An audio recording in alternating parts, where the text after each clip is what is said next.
Hey everyone, welcome back to my channel. Today I'm going to be going over my 5-step meal prep guide. And there's actually going to be some bonus footage in here. So if you have downloaded my 5-step guide, there's going to be some extra bonus tips in here. So if you can, stick around and watch the whole video and you're going to get some bonus footage as well. Before we actually start the 5 steps to meal prep guide, I wanted to share with you guys a few of the staples that I always keep in my kitchen, and something that I'm not going to repeat throughout the videos in the series that we kind of go with. So I'm just going to go over these ingredients that I always have in my kitchen. And number one is always I have onions because they're a great flavor add. And it's just a natural ingredient to add good flavors. Next up is garlic. Not only does it add an awesome flavor to foods, it's also really good for your immune system as well. Next up is salt. Salt on everything. And I know for those of you that have any heart conditions and stuff like that, obviously if you're on a reduced sodium diet, please listen to your doctor. But for the most part, salt is necessary, especially if you're an active, fit person and you don't eat a lot of prepackaged foods. Sodium is actually, it's required in our bodies. And if you're sweating a lot, we need to add salt to foods. Again, unless you have a heart condition, please listen to your doctor first. Next up is pepper. Again, really good. I will say for my son, he doesn't like pepper and things, so it's something that I will add afterwards, after I've dished up his dish, or kind of on as needed type idea. Next up is avocado oil. This or olive oil. I will say for kiddos, this has such a mild flavor. So if you're making a dish that has a lot of olive oil in it, I would probably opt in for an avocado oil because it's not super flavorful. I mean, it has a flavor to it. It's just a mild flavor. There's no bitterness is what I'm trying to say.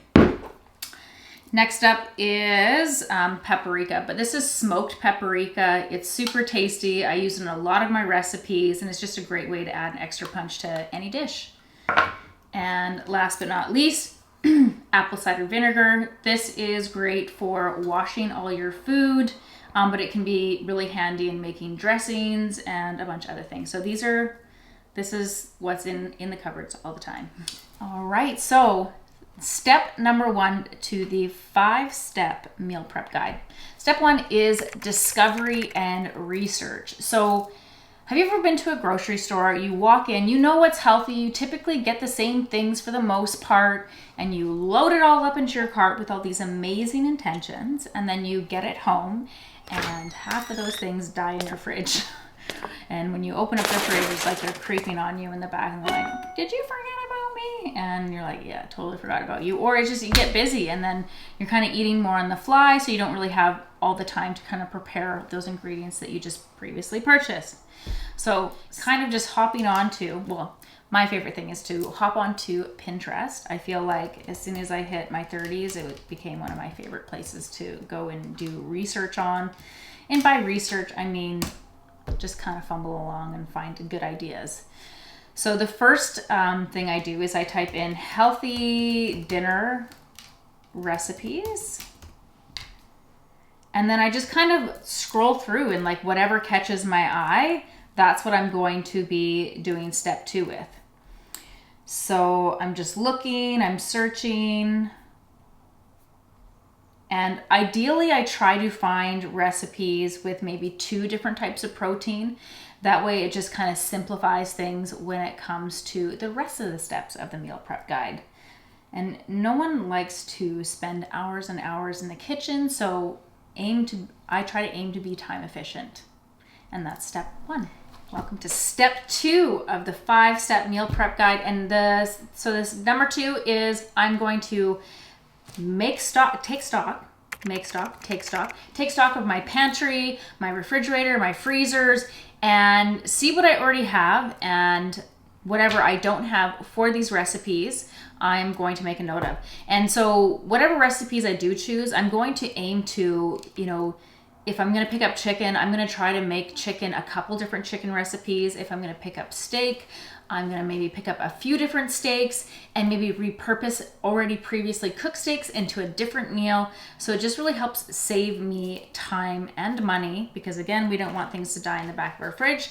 So I'm gonna go do that right now. Step 3 to the 5-step meal prep guide, and that is going to the grocery store, but you don't have to come to the grocery store with me. So I'm gonna give you a little piece of information instead in this slot, and that is like, how much chicken am I supposed to buy, Erin? How much vegetables am I supposed to buy? I've got the recipes and whatnot, but how much do I actually need? So I do a quick calculation. I'm a family of 3.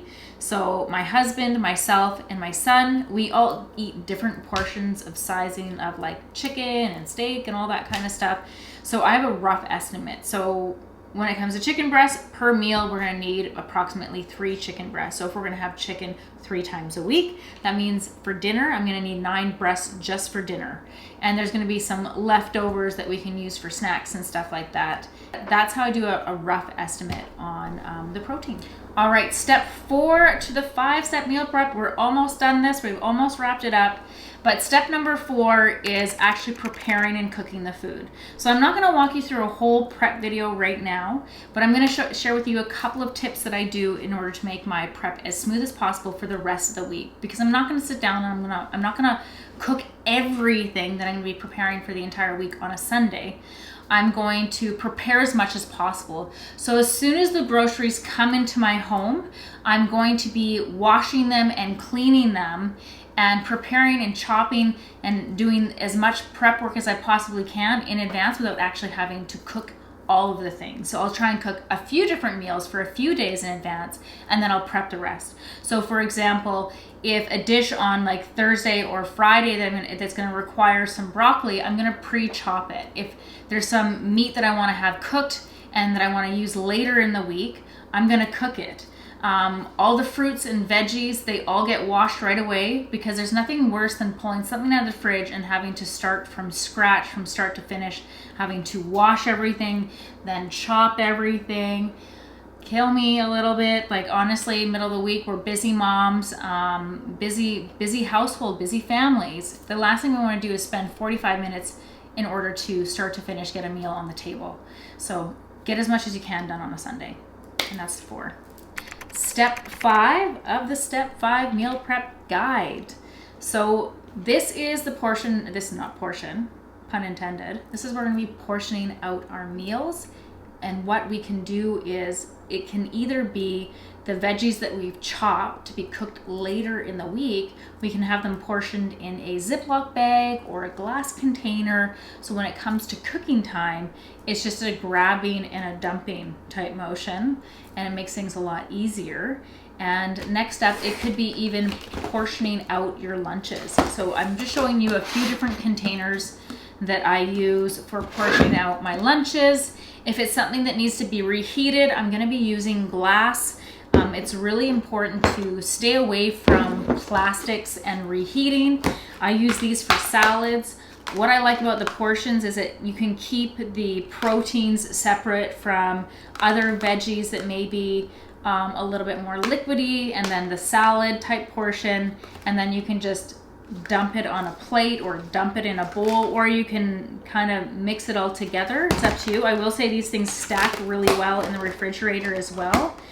And I'm going to be having links to these items at the bottom of the page as well. So if you're interested in just an easy resource, I'm sure you can find these in a local store as well. Oh, there's 2. That's why they're not sticking together. I want to show you how they stack. Because they stack so nicely in the fridge. They just sit nicely. They're not going to slide back and forth on each other. But again, like I said, don't reheat in plastic. If you do put warm foods in here, aim to have the foods cooled off before putting them in the package. This just prevents, like, what is it? Science words here, insert now. When you put hot foods in plastic, the toxins from the plastic can leach out of the plastic, which otherwise is harmless until it's heated, and contaminate the food, which has been shown to cause infertility issues in boys and girls. Anyways, fun fact. Well, that's it for the 5-step meal prep guide. I hope you guys enjoyed it. I appreciate it. If you like this video, please give me a thumbs up and a like on the video. And if you didn't like the video, like it anyways. Down below are some links for some like the containers and the resource. If you don't have a copy of the actual 5-step meal prep guide, the link will be down there as well. We're gonna have a link tree as well. So if you want to check out some of my other areas, like my social media, you can come follow me on Body Tempo, at Body Tempo on Instagram. Anyways, all the goods will be down below. Again, thank you so much for watching and have a wonderful day.